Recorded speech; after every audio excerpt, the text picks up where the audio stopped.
चलते हैं, बड़ा इंपॉर्टेंट पॉइंट है, बड़ा इंपॉर्टेंट पॉइंट। नियोग कौन कौन कर सकता है और किस किस से कर सकता है? वर्ण के एतबार से, वर्ण आश्रम के एतबार से कौन कैसे कहां कर सकता है? तो आए चलते हैं, स्वामी साहब से पूछते हैं। सत्यार्थ प्रकाश में इनसे प्रश्न हुआ सफा 98 के ऊपर। उन्होंने कहा नियोग अपने वर्ण में होना चाहिए या वा को या लिखते हैं।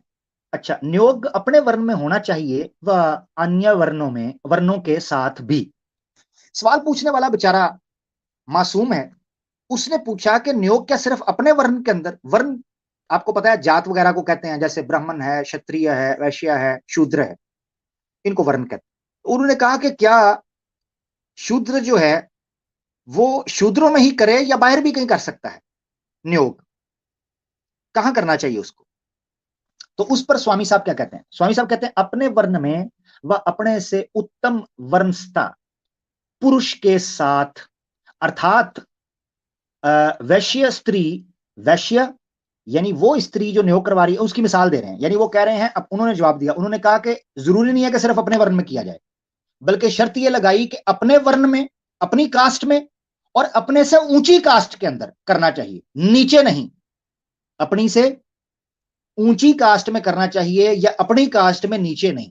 इस पर जो एतराज है वो मैं भी रखूंगा आपके सामने। उसकी मिसाल देते हैं, वो कहते हैं अर्थात फॉर एग्जाम्पल आप ये ले लें कि वैश्य स्त्री वैश्य के साथ करेगी या फिर क्षत्रिय के साथ और ब्राह्मण के साथ कर सकती है।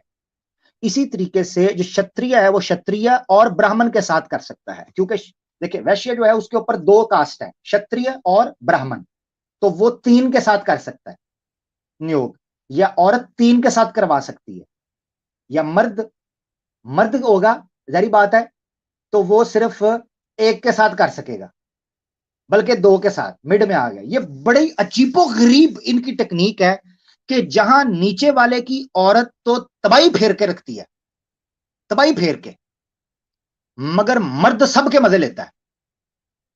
ऊपर वाला मर्द सारी जो वर्ण है उनकी औरतों के मजे ले सकता है, मगर औरत जो होगी निचली निचली, वो ऊपर वाले मर्दों के मजे तो ले सकती है, मगर नीचे वाला मर्द ऊपर वाली औरतों के मजे नहीं ले सकता। ओए होए होए होए, बड़ी ज्यादती है, बहुत ज्यादती है। हाँ जी, अब जरा देखिएगा ये क्या चक्कर है। तो कहते हैं क्षत्रिय जो है वो क्षत्रिय के साथ और ब्राह्मण के साथ कर सकता है। इसी तरीके से ब्राह्मणी जो है, यानी ब्राह्मणी फीमेल जो ब्राह्मण है वो ब्राह्मण के साथ ही कर सकती है, नियोग कर सकती है। अब वो आगे बताते हैं, कहते हैं इसका अच्छा, इसका तात्पर्य ये है, इसका सबब ये है, गलत टाइम पे कॉल ना करो।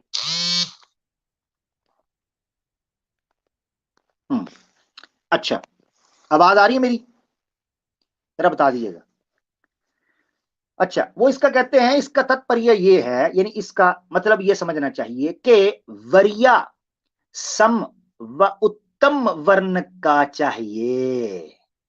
वो कहते हैं ये याद रखें, जो बीज खेती डालेगा वो बीज अच्छी क्वालिटी का चाहिए।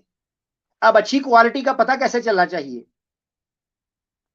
अच्छी क्वालिटी का, सेहतमंद का, वो तो शूद्र भी अच्छा हो सकता है, वो तो जनाब हो सकता है मैं भी अच्छा हूं, भाई मुझसे भी करवाओ, मैं भी कैंडिडेट हूं। हाँ, बोला बात है कि बस छोड़ें, मेरा मुंह मत खुलवाएं। तो वो कहते हैं जी वरिया जो है, जो स्पर्म चाहिए आपको, जो कतरा चाहिए जिससे संतान उत्पन्न होगी, वो आपको बेहतर चाहिए, अपने से नीच वर्ण का नहीं। ये नीचे जो येलो किया हुआ मैंने उसको देखें, वो कहते हैं वरिया सम, अच्छा सम यानी सेम, व उत्तम वर्ण का चाहिए, अपने से नीच वर्ण का नहीं। ये सवाल था। इन्होंने फिर कहा स्त्री और आगे उन्होंने डिस्कस किया। यहां से एक चीज पता चली, वो ये पता चली बड़ी इंपॉर्टेंट, कि शूद्र जो है उसकी औरत की ठुकाई ऊपर से सारे करेंगे, तीन तीन जो वर्ण है ऊपर, बल्कि शूद्र भी करेंगे, क्षत्रिय भी करेगा, वैश्य भी करेगा और ब्राह्मण भी करेगा, वो चारों करेंगे। मगर नीचे वाला जो शूद्र है वो ऊपर वाली औरत की ठुकाई नहीं कर पाएगा।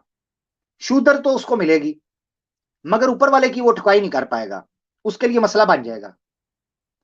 अब आप अंदाजा करें कि कितनी टेक्निक के साथ इन्होंने ये प्लान बिछाया कि ब्राह्मण तो सबकी औरतों के मजे ले, मगर ब्राह्मण की औरत को हाथ कोई ना डाल पाए, क्योंकि ब्राह्मण सिर्फ ब्राह्मणी जो है वो सिर्फ ब्राह्मण से नियोग कर सकती है, उसके अलावा कर ही नहीं सकती, क्योंकि अपनी और अपनी से उत्तम वर्ण में, मगर ब्राह्मण से ऊपर तो है ही कोई नहीं।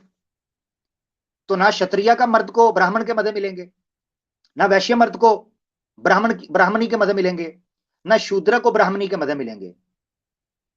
तो फिर ये काम तो फिर जनाब वही करेंगे जिनको आप कटवे कहते हो। हाय हाय हाय, इस पर चाय की चुस्की बनती है, रोवो बह के। तो फिर कटवों के हिस्से में आएगा जो आएगा, फिर रोते रहो, अब क्या करें हम। हाँ जी, अब इसको भी काट के चला देना। देखें जी, लव जिहाद की प्लानिंग तुम्हारी ऐसी थी तैसी, तुम्हारे कुत्ते पिल्ले दुम हिलाते हुए, बदबूदार रालें टपकाते हुए नेशनल टीवियों पर बैठकर कुत्तों की तरह भौंकते हैं। तुम्हारा वो जनाब जयपुर डायलॉग्स का पिल्ला है, ड्रामेबाज फ्राडिया, वो कुत्तों की तरह थूक फेंकता है अपनी स्क्रीन के ऊपर, कुत्ता खंग लगी हुई है उस गंजे टकले को, चूतड़वेदी को। वो भौंकता है इस्लाम के खिलाफ और महिलाओं के खिलाफ और मुसलमानों के खिलाफ। उस वक्त तुम्हारी जुबानें नहीं हिलती, उस वक्त तुम्हारे हाथ नहीं कपकपाते, उस वक्त तुम्हें कोई धारा याद नहीं आती। ये सारा कुत्तपुना तुमने मुसलमानों के साथ करना है, हैं? हम बोलते हैं तो हमें रोकते हो, बकवासी हो। अब आगे बढ़ते हैं। अच्छा जी, यार मुझे लगता है मुझे एसी चलाना पड़ना है, कम बड़ा गर्म हो गया है। ओए होए होए, मेरी अग्नि परीक्षा हो रही है यहां पर, मुझे लगता है मुझे एसी चलाना पड़ना है। ओए होए होए होए होए, वो शूदर का कहां राइट गया भाई, प्रश्न तो ये है। हाँ जी,